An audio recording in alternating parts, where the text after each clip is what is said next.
Welcome to Safui, the podcast of the Africa Indigenous Knowledge Research Network. Your hosts are Dr. Chikezirim Nwoke, an anthropologist studying youth and livelihoods, and Sika Kudjawu, a doctoral candidate researching the political history of African women, both at Carleton University. We worked alongside our principal investigator, Dr. Samuel or John Oloruntoba, to bring you these critical conversations, made possible with support from MasterCard Foundation. Let's dive straight into our conversation. Welcome to the podcast of African Indigenous Knowledge Research Network. Today we are joined by Dr. Christopher Ndlovu, who is a researcher at Lupane State University in Zimbabwe. Dr. Ndlovu earned his PhD in education from the University of KwaZulu-Natal, South Africa in 2018. He has published widely in the area of Indigenous Knowledge Systems, focusing on Southern Africa. Thanks for joining us. Thank you very much.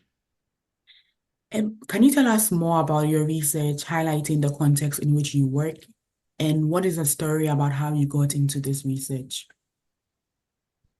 Right, thank you very much for that question and for the opportunity to share my research experiences in the area of IKS. Right, I grew up in Zimbabwe, and in Zimbabwe, 75% of the people are involved in agriculture. So basically, Zimbabwe industries are based on agriculture. Then to increase the agricultural production, we have agricultural colleges. So these colleges are there to train people that are known as agri-tech officers. So these agri-tech officers go to communal areas teaching people on farming skills, new technologies on farming, and all things related to agriculture. Then when I studied the agricultural curriculums, the curricula that they were offering in these agricultural colleges, I realized that the curriculum was largely based on Western science. And it was not speaking to the indigenous people that were surrounding these agricultural colleges. The agricultural college that was in point was Eskodini Agricultural College, which is about 40 to 45 kilometers out of Bulawayo. So it's surrounded by communal people. And these people practice basically indigenous or traditional farming system. So the people that were supposed to go and train these people to increase their productivity were being taught Western science issues. So when they got into the rural areas, they became very irrelevant.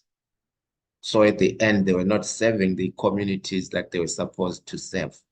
So as a result, the people continued with poor harvest or continued using their own methods. Again, around this area, it's close to Umzengwane Mountains. So the local people study these mountains, especially towards rain season.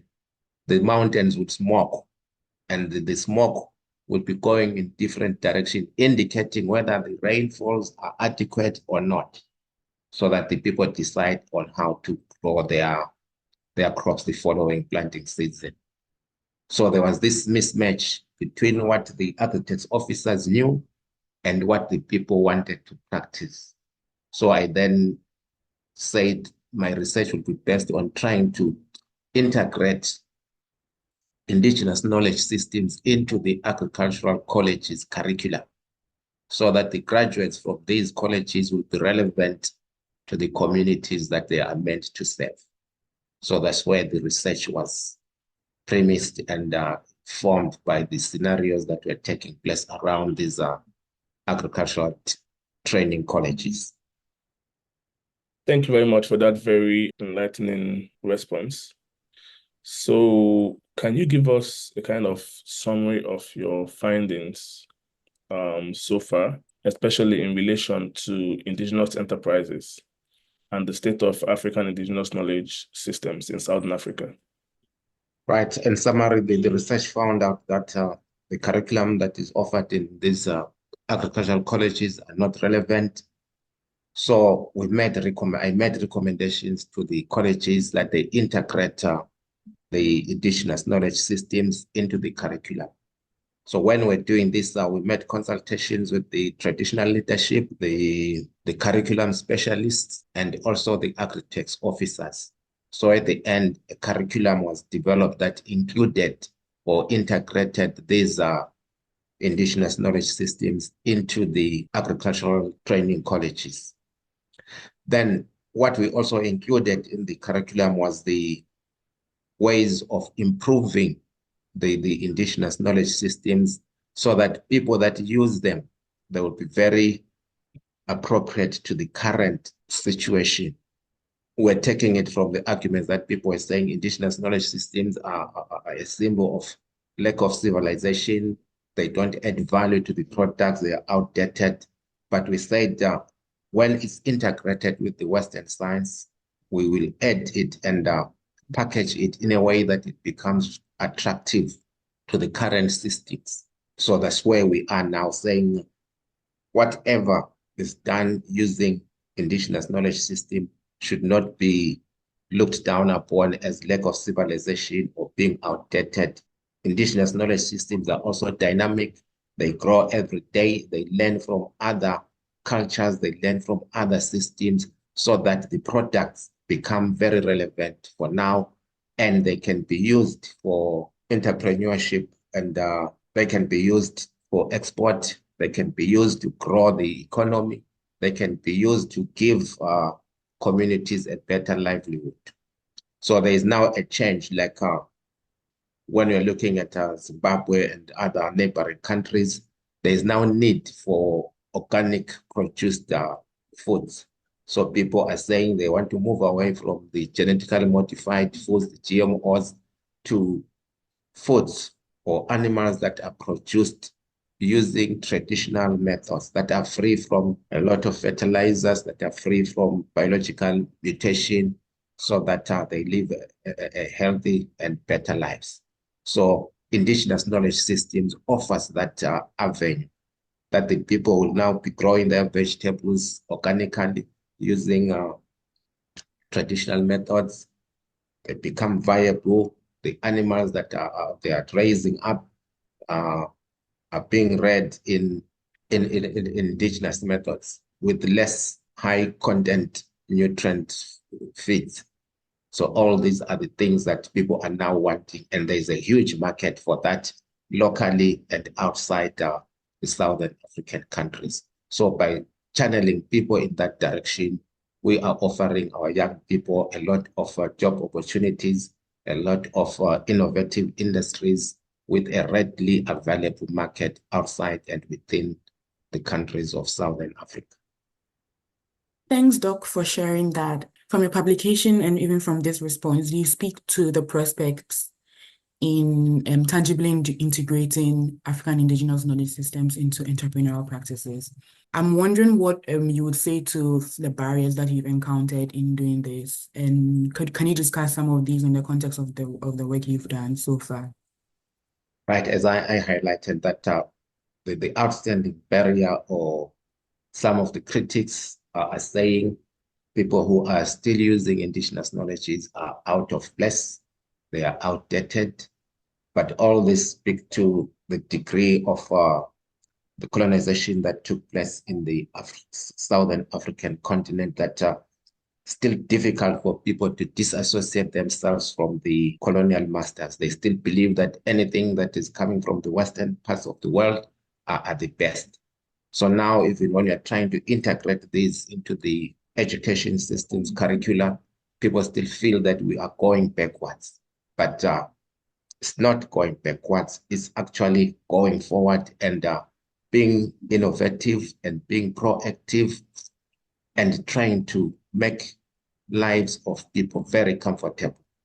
So when you study the countries of Southern Africa, Zimbabwe, Namibia, South Africa, Botswana, they now have a lot of industries that are based on indigenous knowledge systems. So in the food industry, find that people are now producing a lot of foods from indigenous trees. Like in South Africa, the Cape Province, you have this tea, which is now common even in European countries, rooibos tea. So this is just a herb in South Africa. So people knew it, that is a good tea, but they didn't know how to process it and market it. But then some people helped by academics who are studying indigenous knowledge system have now tested this herb, the rooibos herb, into labs, and they've packed it in appropriate dosages so that it's taken as tea, and it's a very healthy tea. So it's now making business for the people in that country and all those that are involved in this rooibos tree tea processing, marketing. So in most of hotels around Africa are now using that tea. So there are many such foodstuffs in this region. So Zimbabwe is also quite a lot, and now we have industries that are processing baobab tree. So baobab is very common in Zimbabwe, especially in Hwange, Victoria Falls region, but it was not used as a commercial. But now people are now realizing the value of it, and they are tapping into it. Also in Binga, there is this tree, it's called Ugusiga in the valley, but the name is tamarind drink. So it's being also produced as a drink and also as herbs with moringa tree. A lot of these trees are also medicinal. So there are a lot of people now who are into herbal healing, and they are using all these traditional knowledge systems. They're improving on what was there. They now know, they go back to the rural areas, they search from the elderly people. They are told that this bark of this tree can be used to cure stomach pains. That bark can be used to cure flu. That one can be used to cure headache. And all these are locally available trees and resources. And the people that know it are there in rural areas. And now academics and people from the medical fraternity are now making use of all those things and bringing them together so that it becomes business. They are getting patent rights, and their products are being protected under the law. So all these are efforts to make sure that people are benefiting from indigenous knowledge systems. Those in the tourism industries, with ecotourism, that is tapping much into the cultural resources that are there. And besides that, it helps people to preserve their cultural resources. So you get to falls, people are displaying their cultural dances, their ways of preparing food, their ways of dressing. All these are attracting a lot of tourists from other countries, and is giving our young people, our elderly people in rural areas, some sources of income that is also improving their livelihoods in those areas. Thank you very much for that expansive response, Dr. Ndlovu. In your work with Edward Shisha, you conceptualize African Indigenous Knowledge Systems as human knowledge, relating it to diverse customary and everyday processes of life in regards to food systems, food security, health systems, environment, disaster management, and the list can go on. Following this broad understanding, can we explore how African Indigenous Knowledge Systems can be integrated into modern day, and I say that with a quote, educational curricula to enhance both cultural preservation and innovative problem solving in contemporary African societies? Right, a good question. Right, that's what we arrived at with my co-author Edward Shisha. So we're saying indigenous knowledge system is not static knowledge, but is a knowledge that is dynamic, knowledge that is learning from the surrounding communities. It's also learning from other regions, so that the quality of life is improved on a daily basis. So whether it's in terms of weather forecasting, you are saying people have something that they know. So from what they knew, we are then saying, let's learn from there. Let's bring it to the table with other types of knowledge systems. And at the end, we come up with this vibrant new knowledge that is in line with the current state of living in the world and also in a local region. Then in that space, we are saying we don't want to keep it to the local people only. We don't want to keep it to the traditional people only. We don't want to keep it to a selected few individuals in the country or in the community. We want it to be a common knowledge. We want it to be knowledge that is shared with all citizens of these countries. So the best way of doing that is integrating it into the educational curriculum. The formal learning institutions should be taught, should have this in their curriculum. So we're starting from primary schools, going to secondary schools, going to high schools, colleges, and universities. We're saying let's blend, let's integrate this knowledge system, let's interrogate it, let's find its strengths, let's find its weaknesses. Then from there, we're now able to take that this one is valid, this one is not.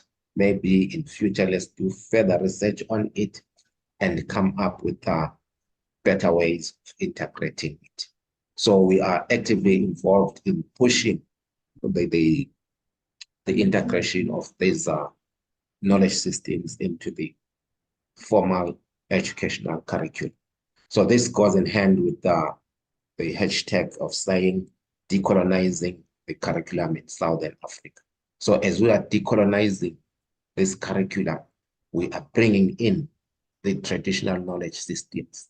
We are bringing in people who have knowledge. We have people that are called indigenous knowledge holders. So they might not be certificated people. They might not be having adequate O levels, A levels, or any degrees, but they have vast knowledge in terms of traditional systems, indigenous systems, whether it's in the atmosphere, it's in the area of rocks, it's in the area of water. So we need to bring them in.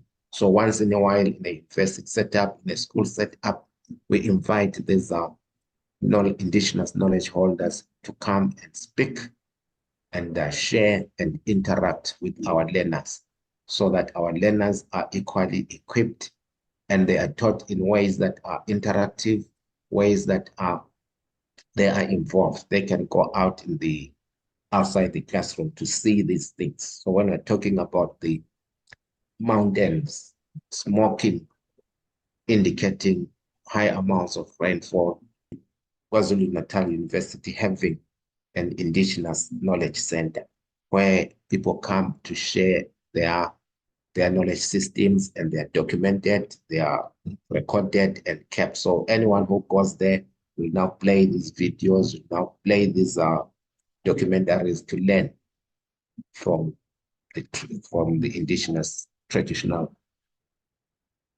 knowledge holders. Again, in Zimbabwe, we've one that has started Indigenous Knowledge Center in Chinhoyi University. So people go there to record how do you do when an animal is sick, how do you do to improve your harvest, how do you do to treat cancer, all these things. So people are sharing knowledge, and we're saying this is the way to go so that this knowledge doesn't get extinct. This knowledge is shared to as many people as possible.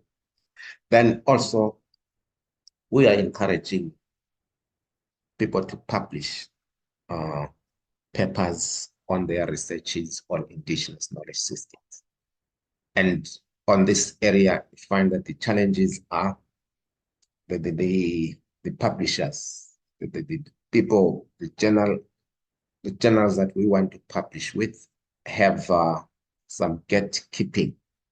So when you don't research according to the set modern standards of research, your paper is rejected, not published, because they want you to follow Western kind of methodologies. So we're saying let's decolonize the research methodologies, let's democratize these research methodologies so that everyone in Africa is able to research in their own ways of researching. So we want to get to a stage where we're saying we have multiple ways of researching, multiple paradigms. Shouldn't only be quantitative, the qualitative, we need to democratize the space in research. There is a book by B. Chilisa, a professor in the University of Botswana.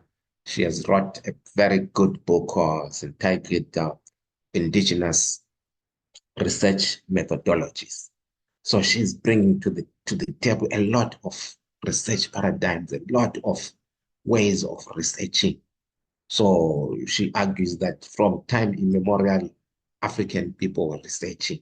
Whatever they did before they said it, they took some research. And she's saying there is no one straitjacket way of researching. So in line with that, we're saying let's democratize the research methodologies and also encourage African state universities, African scholars to come together and have several publishing houses that will publish the indigenous knowledge papers. In South Africa, there's one that is called Indilinga. Indilinga publishes indigenous knowledge papers. So we're saying we want to move away from the traditional publishing houses and create African-based publishing houses that will look at quality. We are not advocating for mediocrity in research. We are saying we want quality. We are looking for professors. We are looking for qualified people in different areas who will assess and review these papers so that quality is maintained and people get to share quality products. So in that, we're saying we can integrate this, and we've got a lot of supporting stakeholders that will make sure that the quality of learning, the quality of publication, the quality of documents, the quality of written books are of high quality.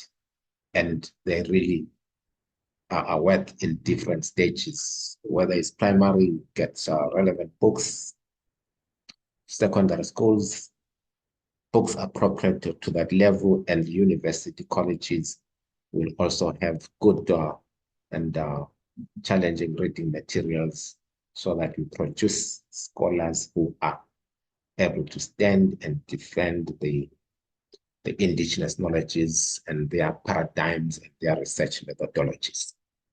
That's really great, Dr. Ndlovu. From what I'm hearing, you're advocating for democratization on both sides. So on the sides of traditional forms of knowledge, you're advocating that they become more open, they democratize, and they allow people who are not part of that culture, would I say, participate and also transfer that knowledge, right? And then you're also advocating for democratization on the Western side, for them to accept indigenous methodologies and for them to, somehow understand that there should be diversity in ways of knowing and in ways of doing research. Yes, that's true.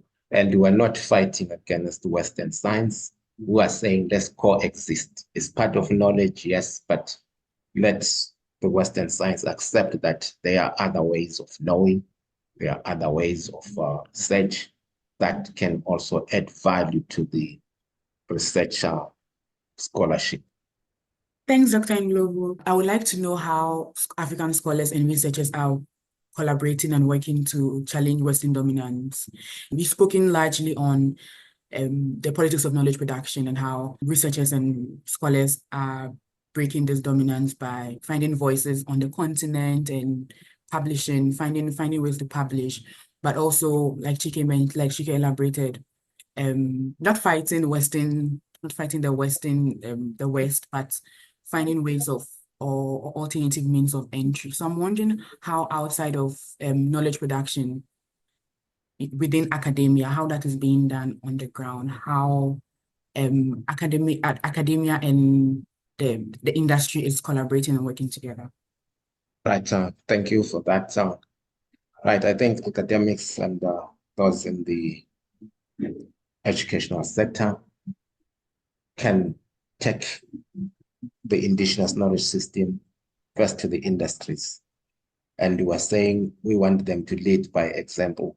So there are those academia that are in the science industries, their main areas of science, who are saying they move out after teaching, they go and establish these industries. So they are leading by example that I am teaching that you can produce this from indigenous knowledge system. Come and see it in my farm. So we need academics who will be practically involved, who will be hands-on. So if it's an agricultural academia, they should show that in my farm I am doing this. So that when you're now teaching agriculture, you are taking students to your indigenous best farm. You are not taking them to a big commercial farm, but you are taking them to your own practice. The same with those in medicine, practice what you are teaching. Then that way it will balance that academics are saying this, and they're also practically living it. This is what is informing their day-to-day lives. And also we now, especially in Zimbabwe, most academics are joining into politics, the same with South Africa, Botswana, where they are going to change policies in the governance side. So we want to go back to governance structures that are based on traditional knowledge system, so that everyone is involved. In a traditional governance system, all people are involved. Now we're using government systems that are based on European constitutions. We're just changing the names, but the constitutions are still white. So we're saying academics can go into politics, into leadership, and lead using indigenous-based leadership styles, so that all what they talk, all what they write about, all that they publish about is implemented on day-to-day running of the country, day-to-day running of councils, and coming up with policies that are in line with indigenous knowledge systems. So when they're coming up with industrial policies, policies should favor the production of goods using indigenous knowledge systems. Right, for example, in Zimbabwe, we have a mantra that says, buy Zimbabwe. So we're saying we are promoting locals or citizens of Zimbabwe to consider buying products that are manufactured in Zimbabwe first. So our first priority is looking at getting into a supermarket. What is it that is produced in Zimbabwe? When you're looking at, say, cooking oil, which one is produced in Zimbabwe? Which is produced from resources that we know. Like we are saying, we grow soybeans. You get to the supermarket, you want cooking oil that has been produced from soybeans that are locally grown, that you know that they are safe. So academics can then lead in all these avenues, coming up with such policies, being in the forefront of leadership, being in the forefront in being in business captains, so that they are leading in an informed and ways that are indigenous, and generally in most cases, indigenous methods are also friendly to the climate. So when we want to go green, we are helping the environment, we are helping the people, and use or exploitation of resources becomes sustainable under these indigenous knowledge systems and ways of living. Dr. Ndlovu, your response keys right into our next question. And now let's talk about African indigenous knowledge systems and its connection to sustainable agricultural practices, because you did talk about the environment, but briefly. So do you see a connection between African indigenous knowledge systems, sustainable agricultural practices, and sustainable youth economic empowerment? Right, a great question. The African indigenous knowledge system, as informed by African philosophy, summarized as Ubuntu. Ubuntu is African way of saying humanity or humanly. So everything that is done under indigenous knowledge is informed by this philosophy, Ubuntu. You are saying, I am a person because of somebody. I am because you are there. And in all our dealings, we are guided by this philosophy. Whatever I do, I am considering the next person. Also closely related that is in Africa or in a Black society, it takes a village to raise a child. So it takes a village to raise a child. It's an offshoot of Ubuntu. So it means that we are a community. What you have is mine. When I see your child doing something that is off, I am there as a parent to correct the child. So it becomes easy now. Most of the world is now kind of drug and substance abuse because people have gone too much individual. So I'm seeing a child there, I don't care. What they are smoking, what they're drinking is not my business. I would only act when it's my child. But in an African setup, we're saying it takes a village to raise a child. So I am responsible for the behavior of the young ones in a community. Right, moving from there, we are saying even in production, in food production, it's a communal effort. I cannot rest, I cannot sleep and enjoy my sleep when my neighbor is in need of food. So you go to rural areas, find that Mr. X has 15 heads of cake, Mr. W doesn't have. So Mr. X will plant his field first, then will go and help Mr. W. So that's the starting line of sustainability. We're taking care of each other. We want everyone to be food secure. So we are helping each other. Biblically, then we say, I am a brother's keeper. I cannot sit back when my brother is in need. So even now, when we are facing a severe drought, could believe that we'll go through it because we have this common thing of we want to, we have this ability of sharing in the community. So everyone will have food because we are going to share. Right. So even in our production, we are mindful of the land that next year I am going to need the same field. I'm going to need these same trees for as my resources for living. So when we cut trees, when we plant, we are mindful not to deplete the soils as fast as possible. We are mindful that this land, we want it to last for generations to come. So we're not going to be using dangerous artificial fertilizers that will waste the land, that will leach all the minerals. So we're going to use organic manure, we're going to use vegetation, we're going to use all kinds of material that will give fertility to our soils.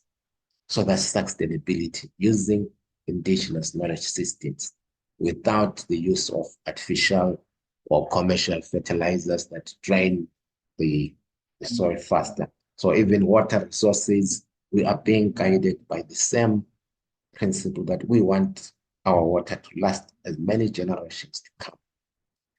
And in our case, we also rest the land. Today, this year, we're planting on field A. We've planted there maybe for 2-3 years. Then after that, we relocate to field B to give field A time to recover. So we're not going to abandon it completely. We give it time to regenerate and regenerate itself naturally. Then we'll come back after that. So we do both crop rotation and field rotation for sustainability and for improved productivity. So we plant crops in a mixed way so that the other crops are protecting the other crops. So there are crops that will be driving away pests and protecting the other so that they blend well in an ecological system. so that there is improvement of each by another at all times. So all these are systems that we learn from indigenous ways of system, from traditional agriculture, from traditional education, where the societies were living together as one and sharing everything. And we encourage each other to produce different crops. Another section of the community will produce maize, another will produce beans, another will produce watermelon, so that we do butter exchange. If I have 1 bucket of maize, I want potatoes, I'll give you 1 bucket, give me an equivalent amount of potatoes, so that we all get nourished the same way. So there is no competition, but there is cooperation at all times. Then from there, we are saying, can we then change these systems into livelihoods, where we are getting money from, where we are making business from, and we are able to send children to school, we are able to live comfortable? Then the answer is yes. So as we said before, that there is good market of people who now want products that are produced organically, produce that are produced in proper means. So like we have broiler chickens. Broiler chickens can be produced within a period of 3 weeks to 6 weeks. But we have the indigenous chickens that will take 6 months. But in terms of quality now, and in terms of healthy, people will now prefer the indigenous produced chicken than the 6-week produced chicken. So I'd rather wait for 6 months to eat a good chicken rather than have chicken over 6 weeks that doesn't taste nice, that is also a healthy risk. And we are saying our young people, our women can be engaged in producing these things from indigenously available resources at very low cost. So all these are the business activities that the young people can do, and the government can then assist in providing the markets and the marketing systems, so that there is no one left behind in terms of having an improved livelihood. What about partnerships? How can collaboration and co-production of knowledge be effectively advanced within the context of IKS for cultural continuity and economic production? Right, a good question that can also lead to sustainability of indigenous knowledge systems, and also improved livelihoods and improved production of these goods. So we have also studied Australia, the indigenous knowledge systems in Australia. So there are people there, Australia, New Zealand, there are people who are studying indigenous knowledge systems. And especially Australia, the continent of Australia and the continent of South Africa, share certain similarities in terms of climate, in terms of vegetation, in terms of animals. So these two countries can collaborate and find ways of improving. So in terms of technology, Australia might be ahead than Africa. So people will need to go to Australia and see how they do their things, then try and implement or transfer knowledge to the other continent or other areas. And even in local, South Africa might be having something better than in Zambia. So these people can learn from each other on the same ways of improving and making innovations in the indigenous knowledge systems. So there's Nigeria is leading in some herbal treatments, and Ghana has a lot of food industries that are based on indigenous knowledge systems and indigenous resources that are found in Ghana. So all these countries can learn from each other, and at the end improve the production quality and the amount. So now in Zimbabwe and South Africa, I think we're still doing it on a small scale. So we need to scale up, find appropriate technology, find appropriate machinery to produce our indigenous materials, our indigenous products. So most of them are now still hands-on, still crafting using hands, crafting, brewing the juices on small machines.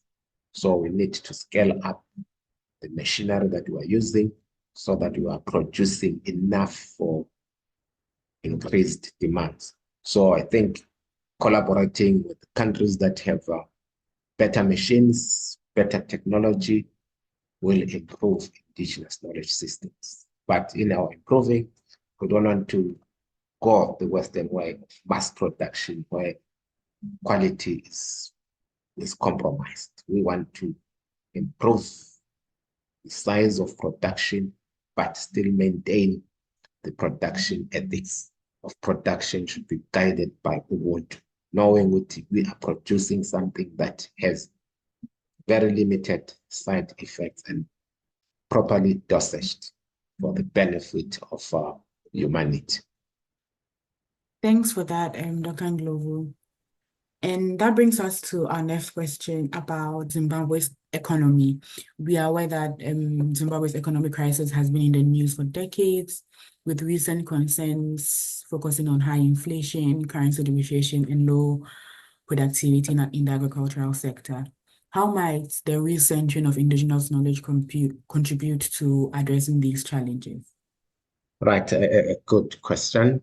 Right, our economy has not been very stable for some time now, but we're still hoping that it will stabilize. So as you say, that agricultural production is going down and the inflation is going up. So it's all because we are all running the same direction. We all want to be in the formal industry. We all want to be employed.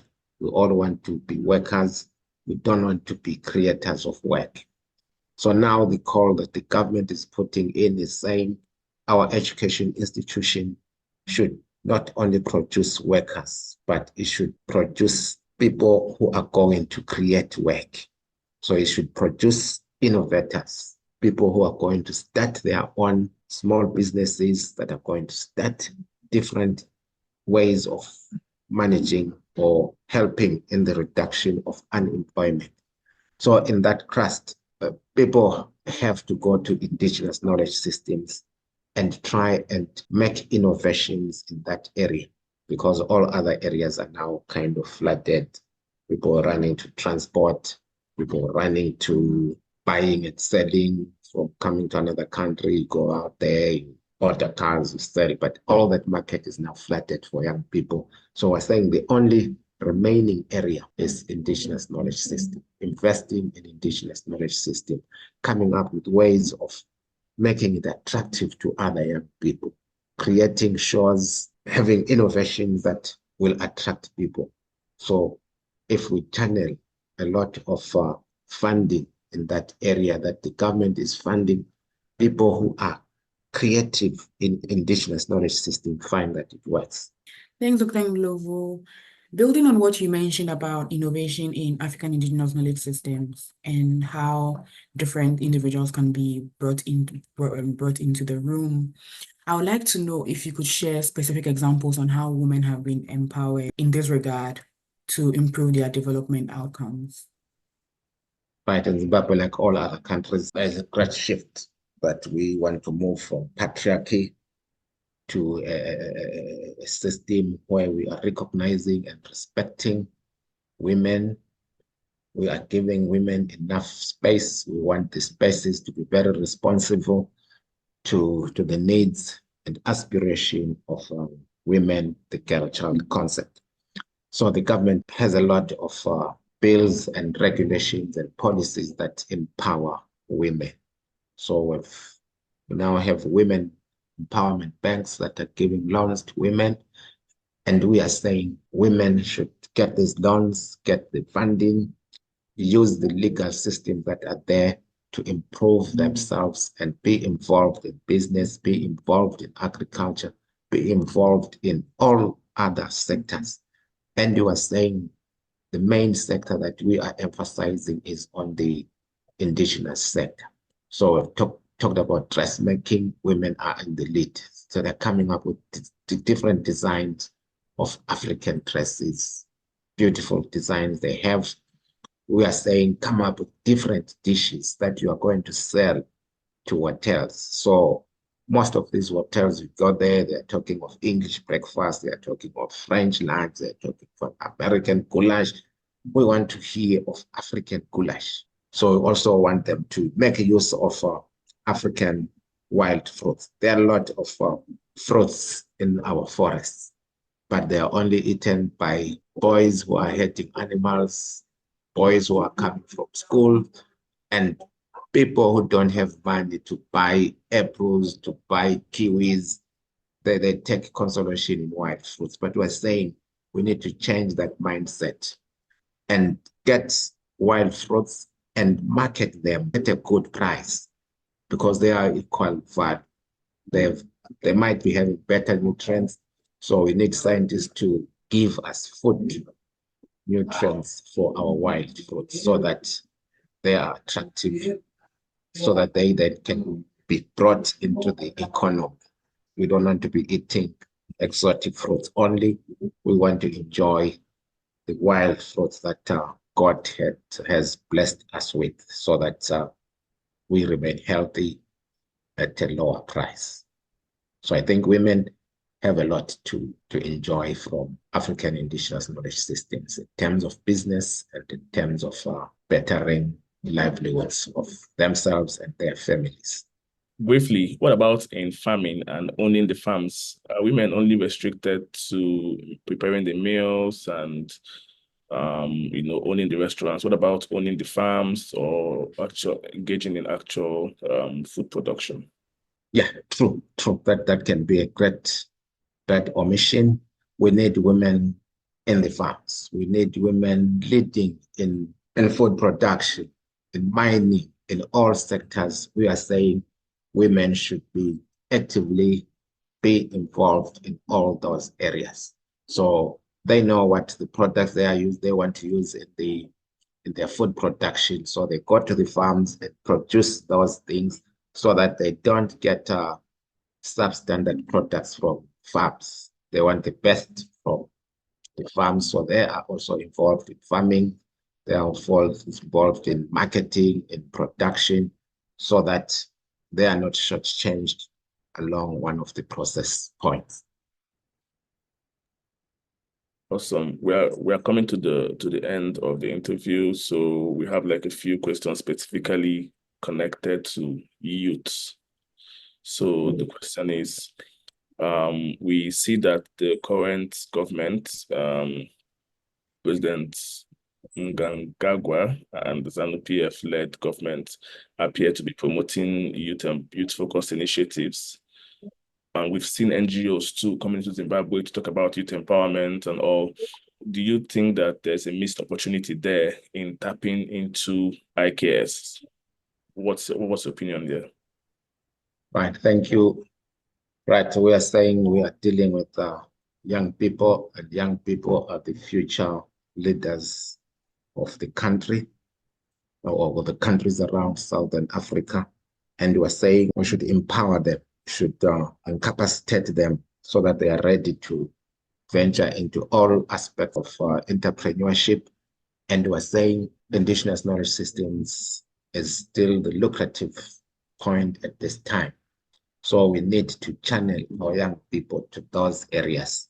As we have said before, that once we start by changing the curriculum in schools, we are appetizing them to get involved in Indigenous knowledge-based industries. So as long as the curriculum is speaking good about this, they are taught skills, they observe, then they can start whilst they're still young to wish to join the Indigenous Knowledge Systems and make the best out of it. The old generation valued Indigenous Knowledge System. The current generation missed it somewhere, but we don't want our young people to miss it. So we're emphasizing and investing on them now through coming up with a good education system that will value Indigenous knowledge systems, so that when they leave schools, they are going back to Indigenous knowledge systems and improving them. It can be through mines, can be through water systems, it can be through farming, it can be through everything. So they need those skills. So now we are skilling them, we are retooling them so that they are ready to venture into Indigenous knowledge systems and make the best use of these resources that are still abundantly many compared to exotic resources. And by talk about collaboration, we are creating markets for them. So now this generation that is going to pass soon is creating markets and systems for the coming generation, so that when they are in charge, everything will now be flowing. Markets are there. The people have been re-socialized to value Indigenous knowledge system, to value products that are coming there, to see Indigenous knowledge system as a way of improved living, not as a way of uncivilized living as the current generation. We need to be deliberate and intentional in making sure that our young people value and support the Indigenous knowledge system trust. So the current government is doing that. They are promoting Indigenous knowledge systems. They are going out, issuing land to young people, giving them loans, giving them funding to venture into Indigenous-based entrepreneurship, Indigenous-based enterprises and innovations. So also the private sector is coming in, also assisting with the resources so that the young people are empowered to venture into research in Indigenous knowledge systems. That's it for today's episode. Thank you for tuning in to Safui, the podcast of the Africa Indigenous Knowledge Research Network. Our aim is to complement existing initiatives on the regeneration and application of Indigenous knowledge for sustainable livelihoods, while identifying promising areas for African women's and youth entrepreneurship and employment across various sectors. The network is headquartered at the Institute of African Studies, Carleton University, with partnerships across the African continent. Want to stay engaged? Connect with us on YouTube at AIKRN Online, or consider applying to join our network at africaindigenousresearch.com. Until next time, keep the dialogue going.